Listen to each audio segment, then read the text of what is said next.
Vamos nos imaginar fazendo uma viagem como os astronautas fizeram indo e voltando da Lua. E lá do alto olhamos um globo azul, uma Terra apresentando-se nesta cor. E naquele tamanho que nós visualizamos lá do alto, seria possível abraçá-la, não? E é justamente isso que nós precisamos fazer: abraçar a Terra, a Gaia, nossa Mãe Terra. O que se espera de cada um de nós que aqui transitamos em mais uma reencarnação? O que se espera de cada coletividade, de cada nação, de cada responsável pela condução dos destinos dos povos, é de que nós protejamos a Terra, de tal forma em que ela poderá estar permanentemente em condição para receber novos reencarnantes. Para que nós nos disponhamos a proteger a Terra, e aqui eu estou me referindo a nós individualmente, é necessário que despertemos em nós duas qualidades, entre outras. A primeira, admiração. Quanta coisa bonita esse planeta nos oferece para que nós possamos observar. Certamente não seria suficiente o tempo da palestra para enumerar tudo aquilo que deve despertar em nós admiração. São as praias, os rios, as cachoeiras, as florestas, as plantas, os pássaros. Já imaginaram a quantidade de pássaros que nós temos? O seu cantar, a beleza da sua plumagem, uma coisa extraordinária. Aquele que estabeleceu como os pássaros deviam se vestir de pena, não erraram na combinação, é sempre uma combinação harmoniosa, já perceberam? Mas podemos admirar as plantas, as flores, podemos admirar quando a Terra, em um dos seus lados, esconde o Sol, olhamos ainda uma dimensão ainda maior da criação de Deus, as estrelas no céu. Então, quanta coisa para que nós possamos admirar. Muitas vezes, num pequeno canto numa praça, nós podemos observar as flores, as gramas, as árvores. Quanta e quanta beleza. Então, essa é uma condição essencial para que nós possamos valorizar a proteção de nossa pátria-mãe, a Terra. É admirarmos aquilo que nós podemos observar. Mas há uma segunda condição essencial: gratidão. E a primeira coisa em que temos que reconhecer para sermos gratos à nossa Mãe Terra é o nosso corpo. Da onde que foram conseguidos os elementos que constituem o nosso corpo físico? É da Terra. Então, certamente, de vez em quando, seria bom nós lembrarmos, hein? Obrigado, Terra. Obrigado, Deus, através de sua criação, a Terra, pelo corpo que permite com que eu possa exercitar a minha reencarnação. E aí, no primeiro momento em que nós nos destacamos de nossa mãe, a primeira coisa que o planeta Terra nos oferece é o ar que nós respiramos.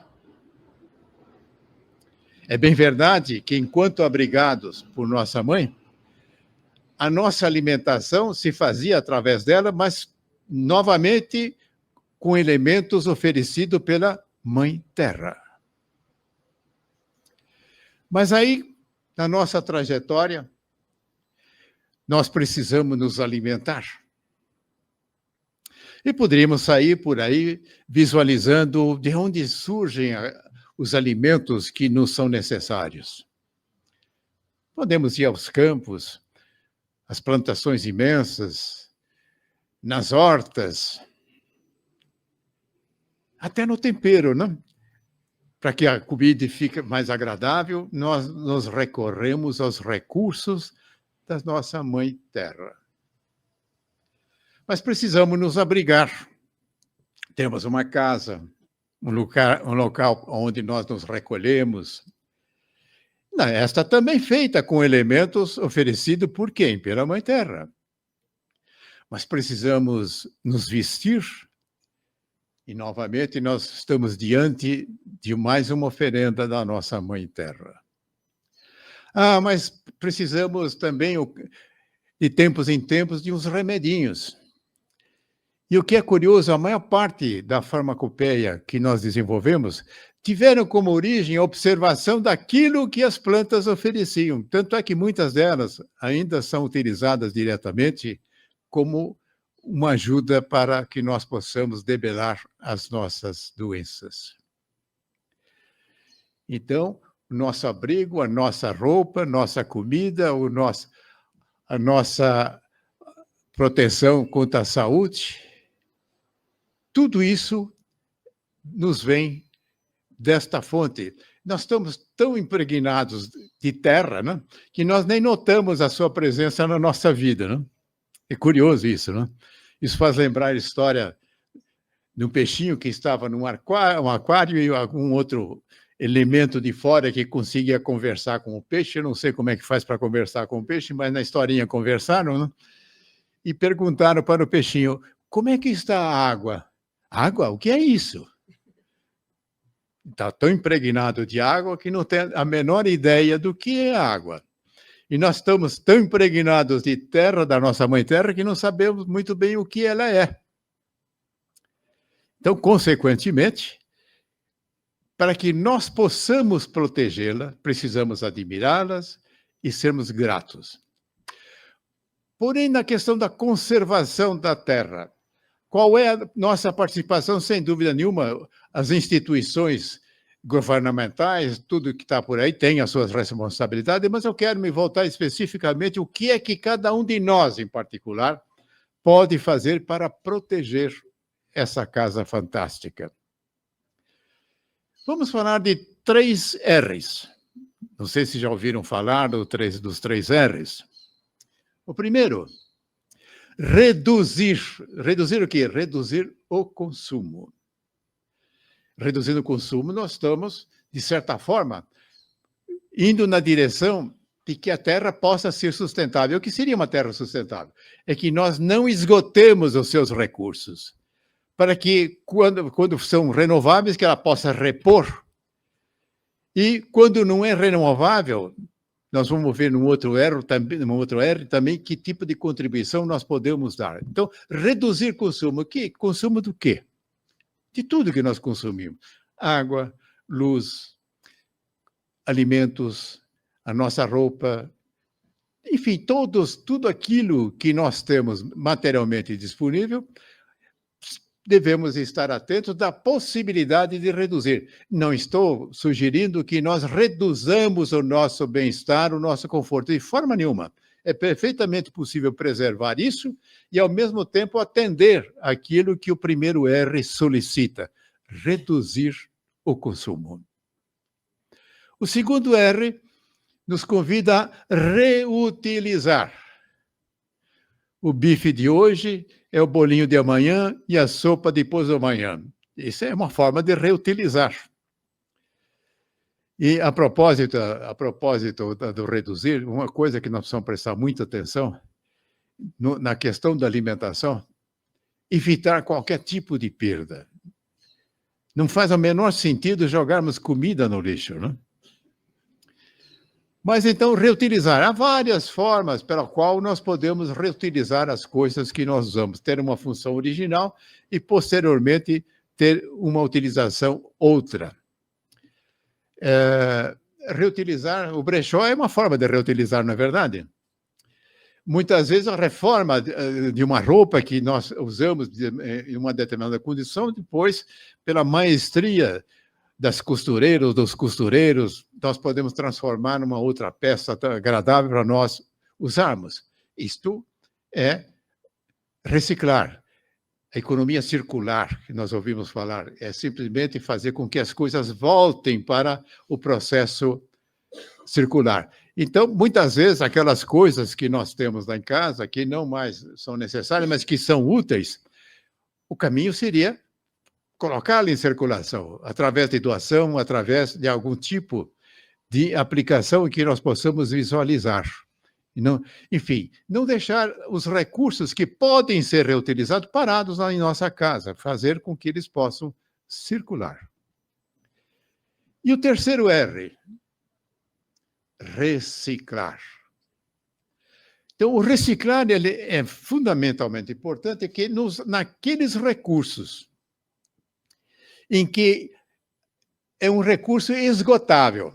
Então, não há como a própria terra, quer dizer, restabelecer um consumo que foi realizado anteriormente. No caso da energia, a terra consegue oferecer outras fontes para que aquilo possa ser utilizado, à exceção de certos combustíveis que também são finitos.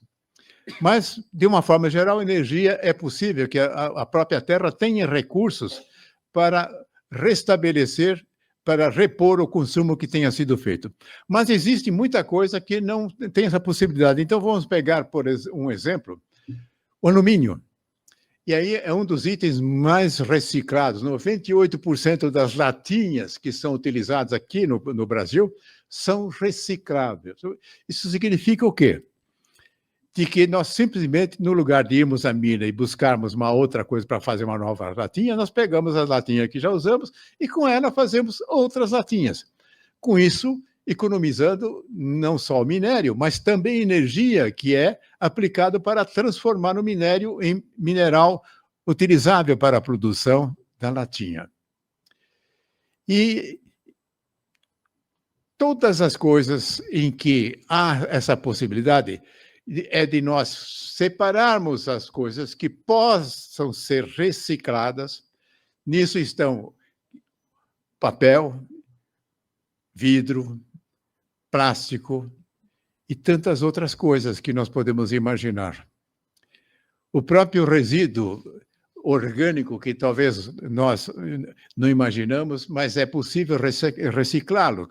Evidente que muitas vezes há dificuldade para um aproveitamento de uma forma plena disso, mas devemos estar atentos da possibilidade de que mesmo os orgânicos nós possamos dar uma destinação adequada.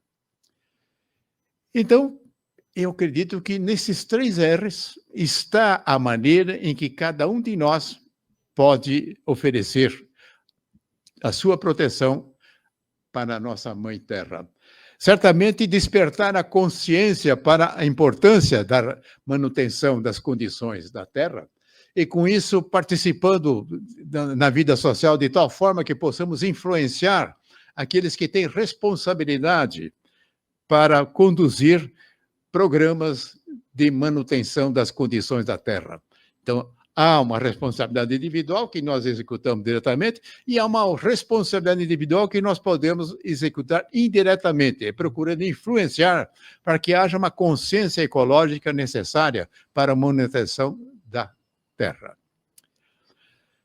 Mas para que nós possamos fechar o circuito de como é que nós podemos colaborar com a proteção da Terra, é necessário que nós estabeleçamos uma condição de convivência mais adequada entre todos nós. Porque, se porventura nós nos degradamos de uma forma desarmoniosa na nossa convivência, há muitas situações em que isso leva a perdas inimagináveis, como por exemplo, as guerras. É o atestado mais evidente que nós temos do fracasso na proteção daquilo que é a nossa casa.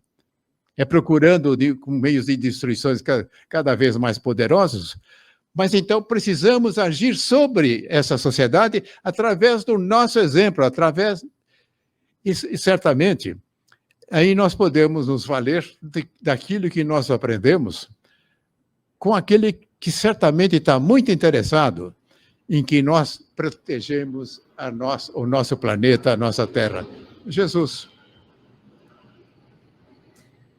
E com ele, nós aprendemos duas coisas também essenciais.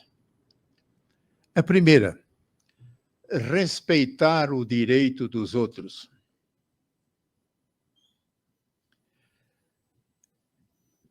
Respeitar os direitos dos outros nos coloca numa condição em que nós não fazemos aos outros aquilo que nos desagrada se fizessem a nós.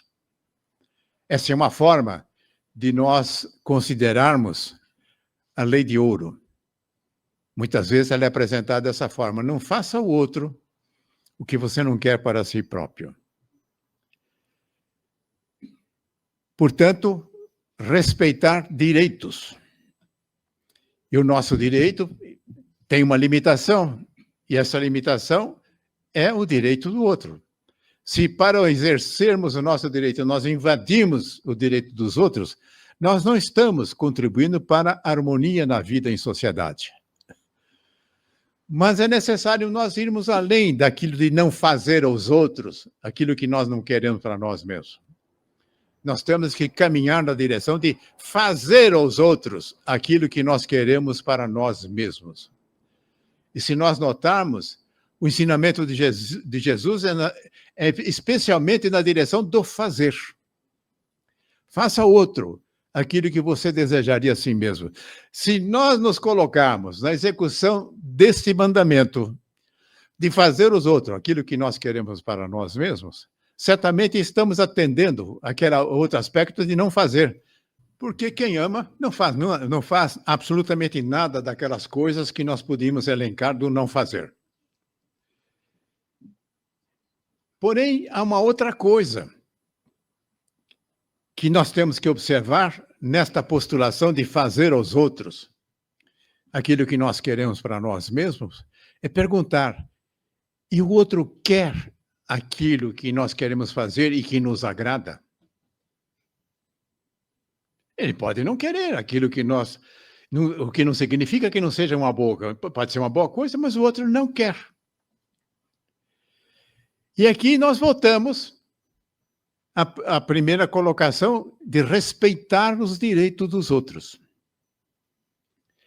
E neste caso, respeitar os direitos dos outros é respeitar a autonomia dos outros. É não querer impor absolutamente nada de uma forma obrigatória ao outro.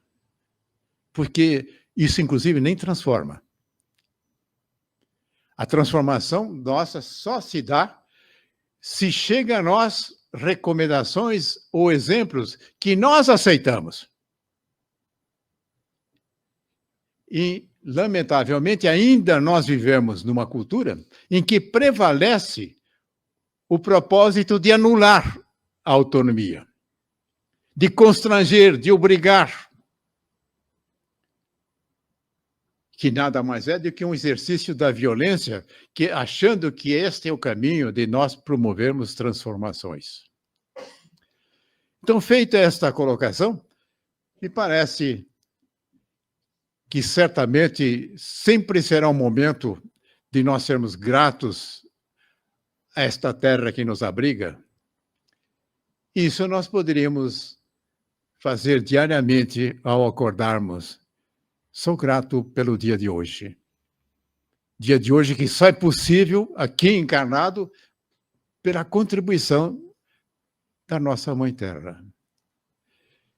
Sou grato não só por isso, mas por tudo aquilo que me vem contribuindo para que as minhas experiências encarnatórias possam se reproduzir da melhor forma possível. E certamente, para que isso aconteça, nós devemos, quer dizer, já de prontamente retribuímos com a nossa gratidão aquilo que nós estamos recebendo. Portanto, sejamos gratos a Gaia, nossa Mãe Terra.